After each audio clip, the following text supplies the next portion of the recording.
I'm wondering, as emergent leaders, because I think all of you are, is there something that you consciously want to do differently than what you saw, either when you were growing up or maybe even when you were being trained?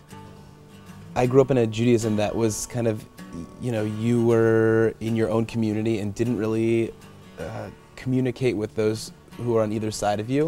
And not only that, but there was no interest in kind of dialoguing with Christians and Muslims and Buddhists and anybody else who's not inside the Jewish community. Mm-hmm. And I think since I've kind of grown older and become a rabbi, there's been tremendous work in these areas, and that's where I hear an amazing calling to grow, that we should all work together. I mean, every voice of faith is tied together by that.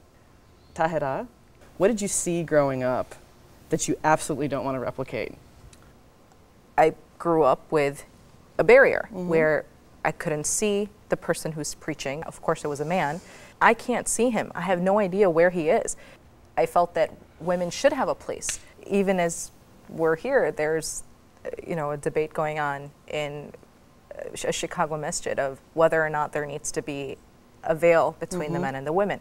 Now, I would respect people who would like that and people who disagree with that. But that conversation, that real dialogue needs to happen, because to me that is a justice issue. That's a real issue of making sure that people who are considered members of that community feel that they are included. This year I took a ministry that nobody would take. Wow. And nobody believes that it's an official Muslim ministry. I serve Muslim women in prison. Oh, epic. That's awesome. Why should you be doing that? Wow. Yeah, we don't even see them in the mosque. They're not supposed to be here in the mosque, but they don't have to be here. Wow. Why are you going to minister to these women? So first of all, society has rejected, and the religion has a back door or in a basement for. What, you know. And so my ministry is for Muslim women in the prison. Wow. And it's been inspiring. It's been liberating. It's my Black liberation theology. Hey. Wow, that's great. And I would imagine it also transcends some cultural barriers too, because you're not going to find everything. I'm forced to change. Wow. Whether you change or not, I'm forcing it. That's awesome. How about you? The cry of my heart, man, is community and culture. My beef, big time beef, is when religion tries to overtake the culture. I'm okay with Christianity in the culture, culture in Christianity, but if it's done with the intent that I'm gonna take over and we're gonna rule, and you're gonna learn how to say these prayers at this time, and we forget about your identity, and then we got beef, homie, you know? Yeah. Definitely culture and community. How about you, Father? I don't know if it was that I experienced a lot of it, but I know how I was affected by it, and that was fire and brimstone preaching. From my perception, it seemed like a very negative anthropology. And so what I tried then to do is I tried to preach about mercy and love, about the grace of God and how it is transformative, because that's my story. My story is a story of redemption. Cool. And so I want others then to feel worthy. I want others to feel that love of Christ.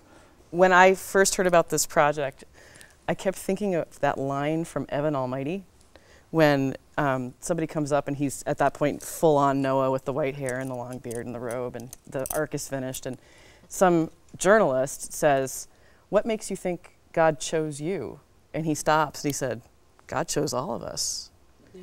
And I think about that and the idea of calling, and yes, there is a calling, a particular kind of a calling to ordained ministry, but we're all called to have a ministry with our lives. Just the message of inclusion, yeah, because the Bible says we're neither male nor female, Jew or Greek, but Christ came for all of us. And so I definitely want to kind of level the playing field in my ministry, and then the proclamation that we are all one church. And I definitely would like to bring our church into the inclusive realm. And you know, our church traditionally is African Methodist and serves black communities, but we are now surrounded by Hispanic communities and there are white people that join our church. And so I want to embrace God's world. What I saw growing up in different religious communities was that the attention was on people with power in the community. Those with wealth, those with prestige. And we were looking the exact wrong direction. And how do we actually see those who are actually suffering the most in our community and outside of our communities and make them the center point, the disempowered and the alienated and the marginalized in our communities. And I think that that's part of what's inspiring about this, is because our particularism might be different, but our universalism, our work is together. And the way that our communities talk about the other faith, the other person, that's part of my calling, to make sure that everybody's talked about with dignity.